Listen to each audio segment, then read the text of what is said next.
welcome back to my channel Grammar Made Easy.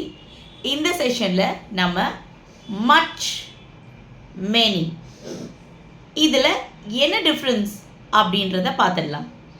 இதுக்கு முன்னாடி இருந்த ஷார்ட்ஸ் நீங்கள் நோட்டீஸ் பண்ணியிருந்தீங்கன்னா நான் கவுண்டபிள் அண்ட் அன்கவுண்டபிள் நவுன்ஸ்க்கான டிஃப்ரென்ஸை சொல்லியிருந்தேன்.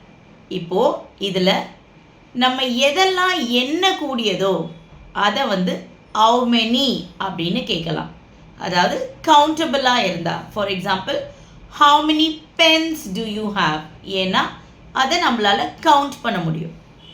இதுவே அன்கவுண்டபிள் அப்படி இருந்ததுன்னா how much அப்படின்னு கேட்கணும். For example how much of water is there in the bottle அப்படின்னு கேட்போம். அப்போது இதுதான் much, many இதுக்கான டிஃப்ரென்ஸ்.